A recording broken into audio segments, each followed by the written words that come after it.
The Atlanta Hawks go into Milwaukee and fall just short against the Bucks on this Wednesday evening. A game that the Hawks definitely could have stolen, but they had a very, very slow start and had to swim upstream the entire game. Between that and the officiating not being on the Hawks side in this one throughout the process, all kinds of favorable calls or favorable whistles for Giannis Antetokounmpo, who's already good enough on his own. And the Hawks also sort of boiled over at the end with some frustration. Nate McMillan with his first ejection as the head coach of the Atlanta Hawks. And at the end of the day, a game that the Hawks just could not get over the top in, and a familiar refrain from the rest of the season. We'll have all kinds of coverage on this one on today's episode 1195 of the Locked On Hawks podcast.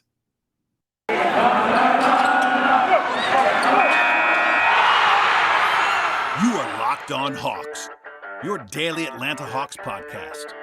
Part of the Locked On Podcast Network. Your team every day.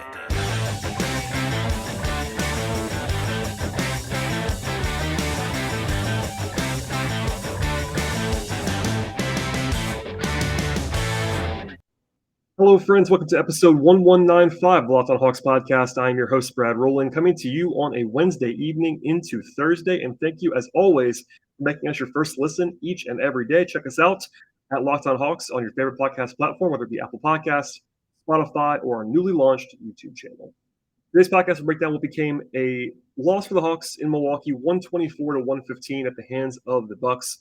In a rematch of the conference finals, of course, the Hawks actually won their first two games against Milwaukee this season, but in this one, they dug a hole that was too big to overcome, basically, in this spot. The Hawks were swimming upstream the entire game, down by 18 in the first half, 14 at halftime.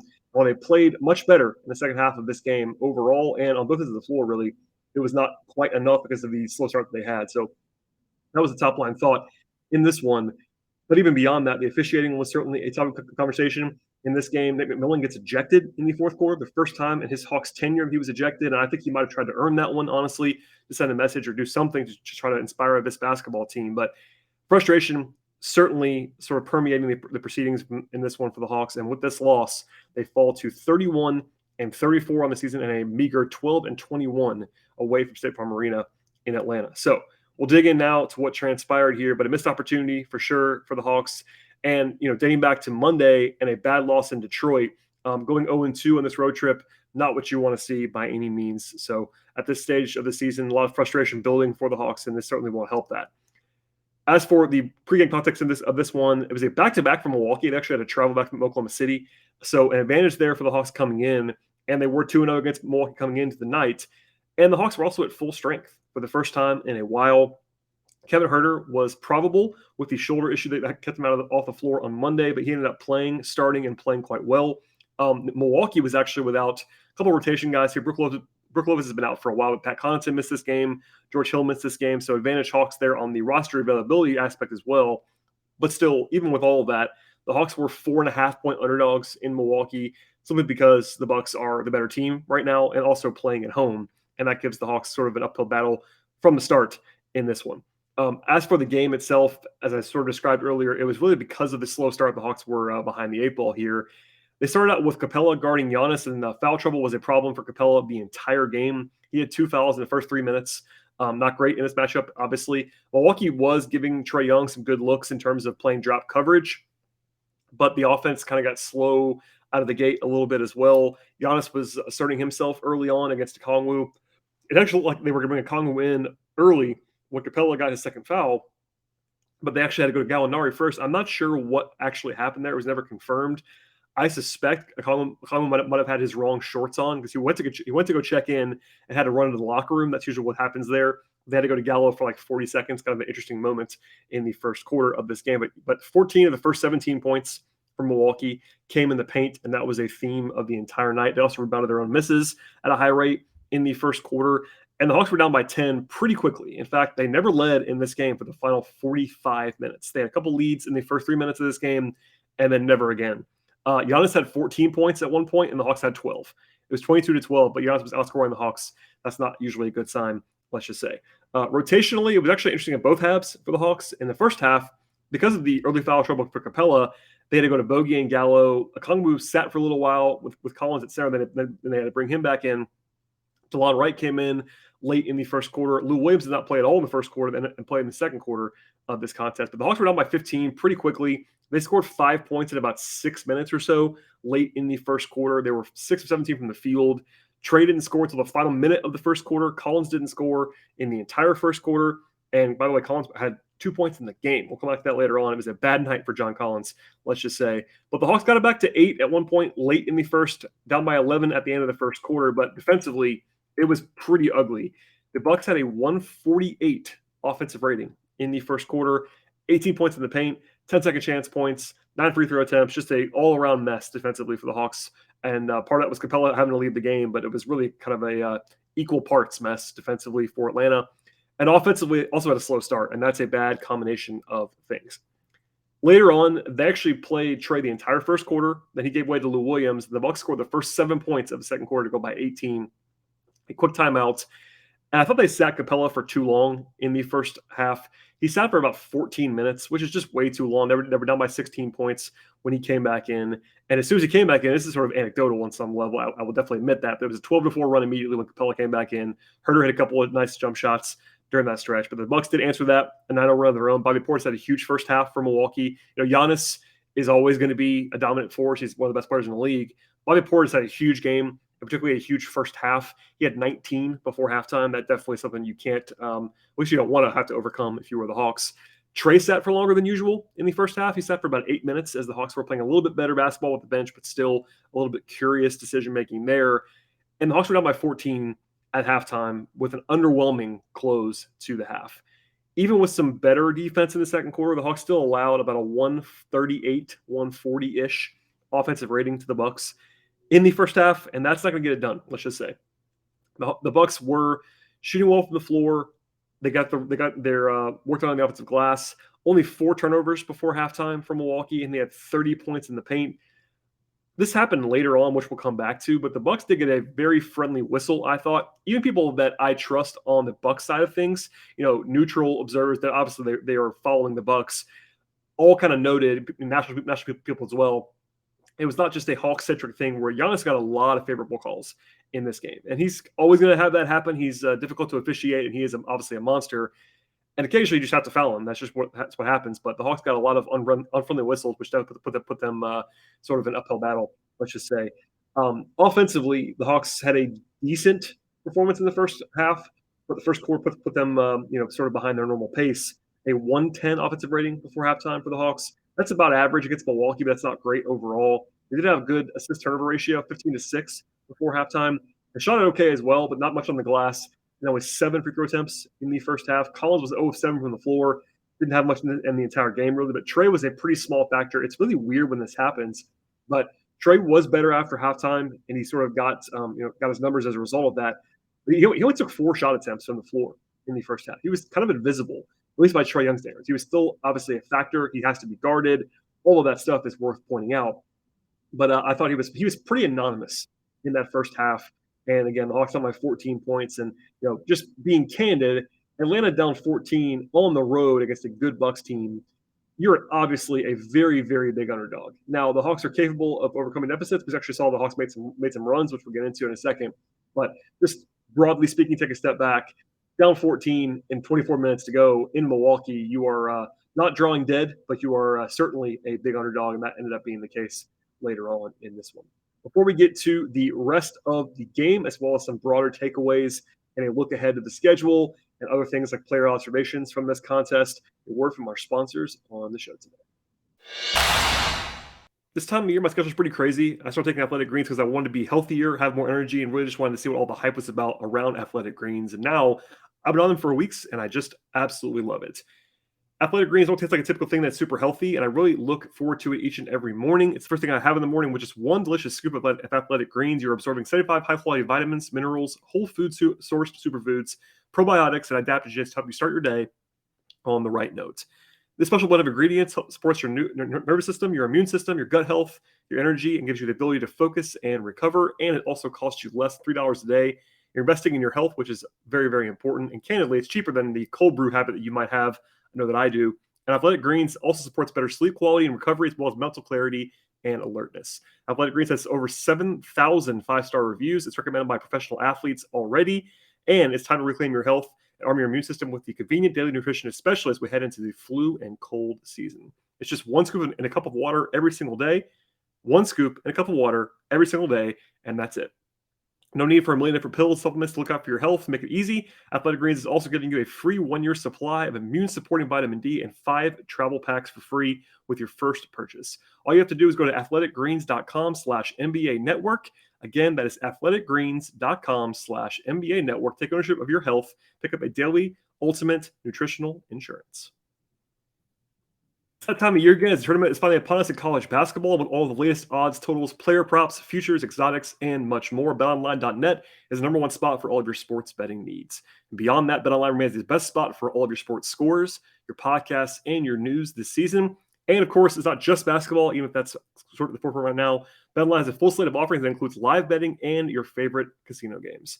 BetOnline is your source for hockey, for boxing, UFC, golf, tennis, auto racing, soccer, baseball, entertainment, and horse racing odds, plus every single prop you can possibly think of.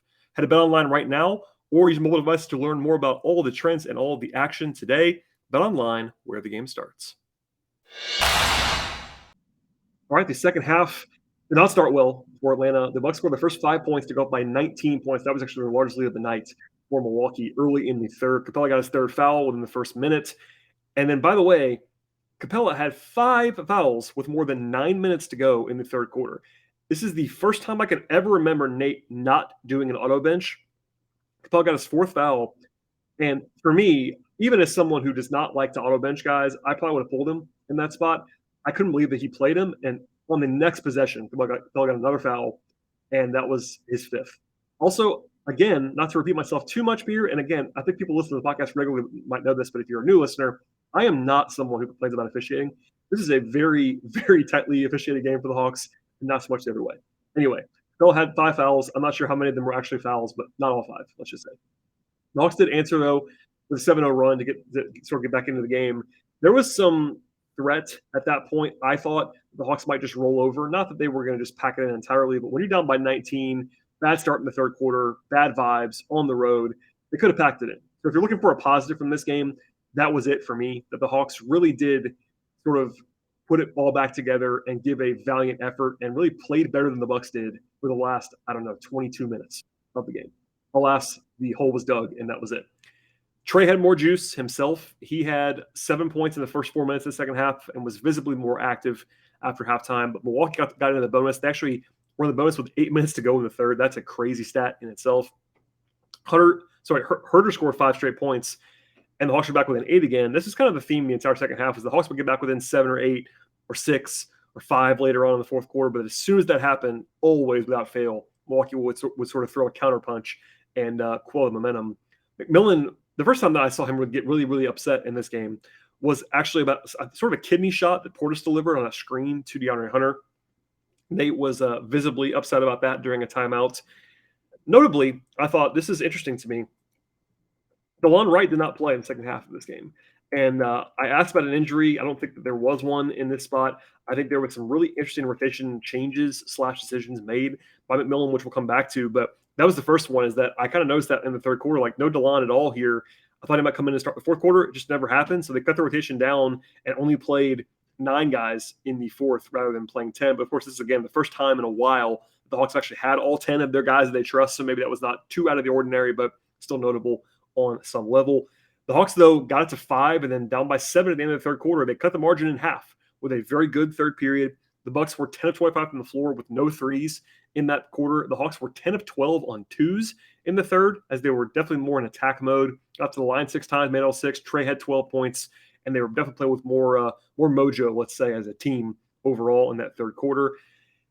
Early in the fourth, though, the Hawks were down in that 7 to 11 range for the first several minutes. They got it to 5, and I said this before, I think, but the Hawks never got it closer than 5. They got it to 5 a lot. I think it was 3, 4, 5 different times in that fourth quarter they got to exactly 5 and never any closer. They came back with Trey, Capella, and Hunter with about 8 minutes to go, down by 10 after they gave up 5 straight points. And then I thought this was a pretty bad possession. I don't want to single it out too much, but down 10, you call timeout if you're McMillan and you're the Hawks, and you came out of that break with a very bad offensive possession where it ended up with an extended ISO from Bogdanovich that just went nowhere at all. and he had to settle for a bad contested jump shot. In contrast, later on, the Bucks called a timeout in crunch time and ran a beautiful ATO for a wide open three for Jrue Holiday. And that's just one of those little things. And obviously, Budenholzer is a good coach. I know he was not always popular in Atlanta, but he is definitely a top 10 coach in the league. Makes a huge difference. And I think he's just a little bit better than Nate, to be honest with you, especially in that one area. And Nate's ATO plays this year have not been the best in the world, but that was a sort of glaring example of the margins and how slim they can sometimes be. The Hawks, though, did have a big run midway through the quarter. Actually, a 9-1 spurt to get back within 5. Trey had a deep 3, and then found Capella on a lob for a dunk in that stretch. They got to 6. They sort of traded a bunch of baskets. In fact, the Hawks got the ball down 6 with 3 minutes to go, something like that. Got another stop. The door was open with the ball, and then Trey turned it over. And then here's where things got really interesting. With about 2 minutes to go, Giannis goes right through Clint Capella for a layup. It was no call. It was not a block, at least, but everyone wanted a charge, including Nate and Capella. And the way that I would quantify this is that Capella does not usually just lose his mind on the floor with regard to officiating. And he was very, very mad to the point where I was actually surprised that he didn't get a technical foul. Early in the game, Herter got one, and then McMillan, which we'll get into in a second, got ejected. But sometimes in the NBA, when a referee knows they blew a call, they will give the guy more leeway on an interruption. And I think that was probably what happened there because Capella went pretty crazy and did not get a technical foul. But that put the Hawks down by 8 with 2 minutes to go. After a timeout, Atlanta had a must-score possession, but Bogey got blocked by Portis. That was a rough moment. And then, fortunately for the Hawks, they got a turnover almost right away from Jrue Holiday. But then what basically ended the game for sure was Hunter got called for an offensive foul on Chris Middleton. And to be honest, that actually was an offensive foul. I thought the Hawks, like I said before a couple times on this podcast, got a really bad whistle in this game.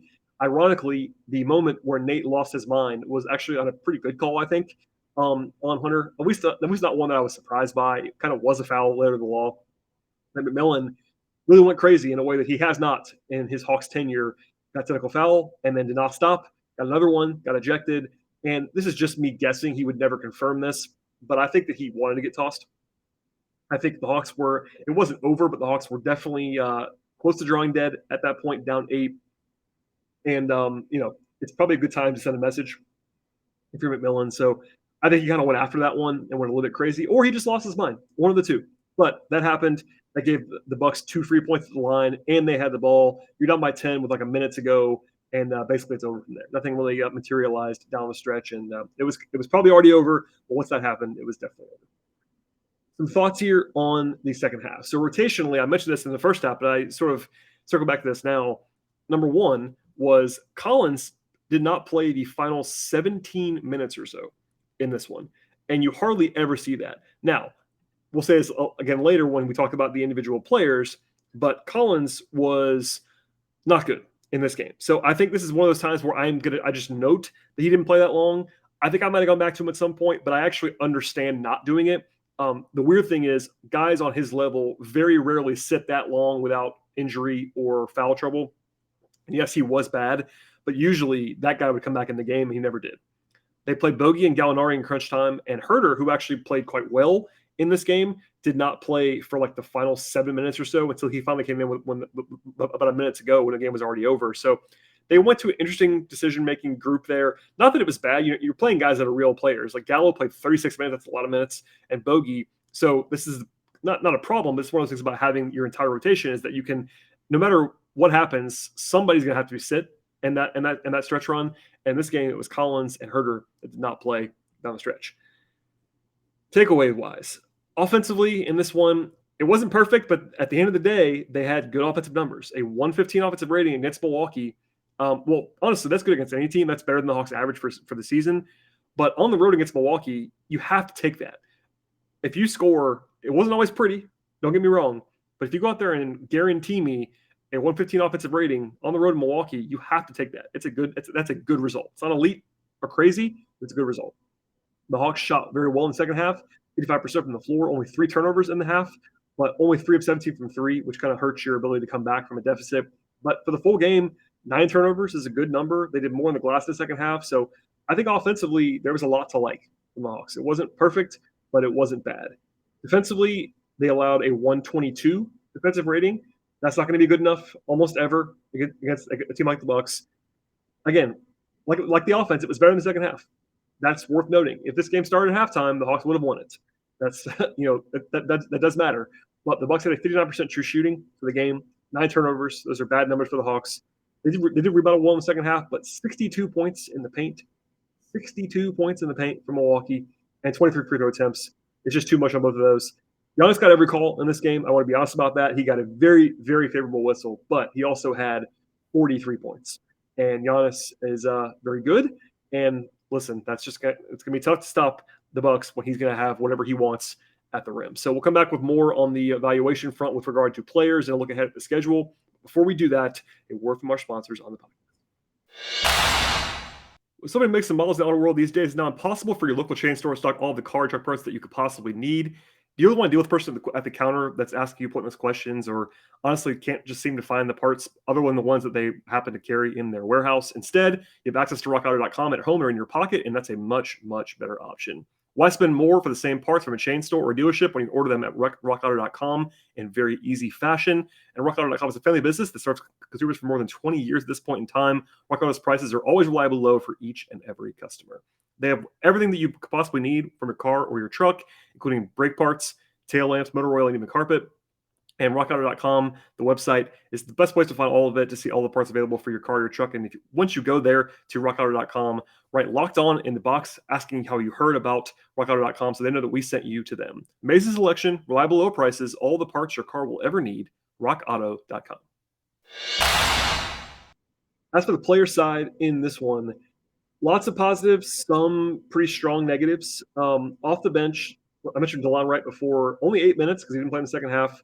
2 assists, 2 rebounds, only took 1 shot. I thought he was fine. I don't think that I would have just buried him, but I do understand the Hawks were down and trying to make him come back, so it makes a little bit of sense, and he's maybe the 10th guy when Lou is playing well, so I want to get to him now. Lou Williams was good again. He was really good on Monday. He was one of the bright spots on Monday in Detroit. 6.3 assists, no turnovers for Lou in this one. Defensively, he is flammable for sure, but he has been a positive the last few games, so that's worth pointing out. Bogdanovich, sort of a mixed bag. I thought he was very passive in the first half. A couple times I can remember, even on the tape, him kind of double clutching in a way that he has not been doing. He's been very aggressive, kind of hunting his own shot in the last few weeks and months now. But in this one, he was doing that again in the second half, but just didn't have it going. So 9 points on 13 shots, 1 of 8 from 3. It's going to happen sometimes. He did have 4 assists and 2 steals, 6 rebounds, actually the second most on the team, but not his best, not his worst. But he was pretty passive in the first half, which is worth pointing out. I thought Okongwu was good when he played, and especially around the rim. 13 points on 7 shot attempts, 5 rebounds, but defensive rebounding was a problem, as it's been at times for him. Had a block shot, but I thought he played well, genuinely. Gallinari, 14 points on 11 shots. He played 36 minutes. That's a ton. In fact, he played as much as Trey did, and second most on the team. That's not a good decision in my mind. I think Gallo played too much in this one, but again, Collins was struggling so badly that I do understand it. He was -8, but nothing that he was really doing on offense. Defensively, he's always a problem, and that was the case here. Transition stuff, rebounding stuff, points in the paint stuff.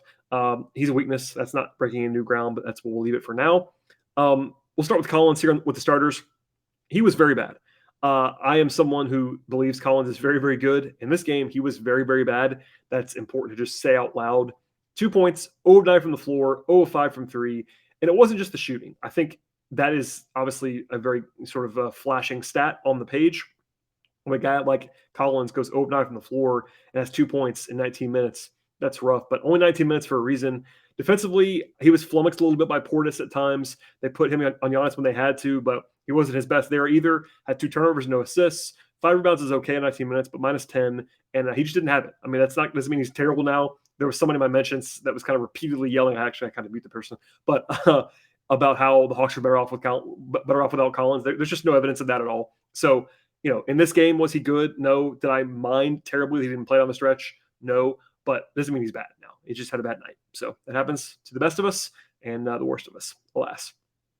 Capella, foul trouble was the story for him, but he had 11 points and 9 rebounds in 20 minutes, but 1 of 5 at the free throw line, a very typical Capella thing. But he did make all 5 of his field goal attempts, was +8 when he played. So that's unfortunate because, +8 speaks for itself, but I think the Hawks, when Capella was playing, as usual, they were better. And it's not a shot at Okongwu, it's just that Capella's just more established, a better rebounder. I think he's a better overall defender right now still. He's not the finisher the Kongwu is, but the Hawks had good results when Capella played. He just couldn't stay on the floor with the foul trouble. And part of that was that he had some iffy moments, but still some bad whistles as well in there, which, again, not to beat the dead horse right now, but he certainly had some unfortunate calls against him. Herter played well, I thought, 16 points in his return from the shoulder issue that cost him on Monday. 2 of 4 on twos, but 4 of 7 on threes. He was hunting that shot, had 3 assists, but he played genuinely well in his time. And I might have gone back to him a little bit more in the fourth quarter if it was me. Hunter had a good game as well, 17 points on 11 shot attempts. Defensively, he had some issues against Middleton, but that's going to be the case for most players when Middleton has it going a little bit. But I thought Hunter played pretty well. And then Trae Young, a sleepy first half for sure. Only he took 4 shots, but in the second half, he was very, very good. 27 points, 11 assists, got definitely more established in the second half. I thought he took a couple bad shots, but nothing egregious in this one. Defensively, I thought the effort level from Trae was not particularly great, to be honest with you. There were a couple times when he was the backline defender, and yes, that's a problem in general in terms of like construction and him having to make plays, but I thought his effort level was pretty bad defensively at times in this one. He woke up a little bit as the game went along, but he was part of the slow start and, just kind of a decent game for Trae, which again is pretty crazy to have 27 and 11. And by the way, if you want more Trae Young talk in a positive manner, especially, I talked to Matt Issa on yesterday's podcast, about 40 minutes. A lot of that's on Trae and the defensive stuff, but Trae, especially in the first half of that podcast, worth listening to and speaks a lot to how good he's been this season. Okay, with that out of the way, the standings, a quick look here before we get out of here on the podcast. The Hawks with this loss are now tied with Charlotte for 9th as I record this. Only a game and a half behind Brooklyn, but still behind Brooklyn for the 8th seed. But only 1 ahead of Washington. As we speak, Washington's playing in Los Angeles. So the Hawks will either be a game and a half ahead of Washington or they'll only be a half game ahead of Washington. And that's a pretty dark reality for the Hawks. Like, I am not a believer in the Wizards, but the Hawks keep losing, and the Wizards have been playing better basketball recently, so nothing is assured. The Hawks are not guaranteed a play-in spot. As crazy as that is, they're just not. So on the bright side, the schedule is pretty favorable for the Hawks coming up. 5 of the next 6 games are at home for Atlanta. Friday at home against LA.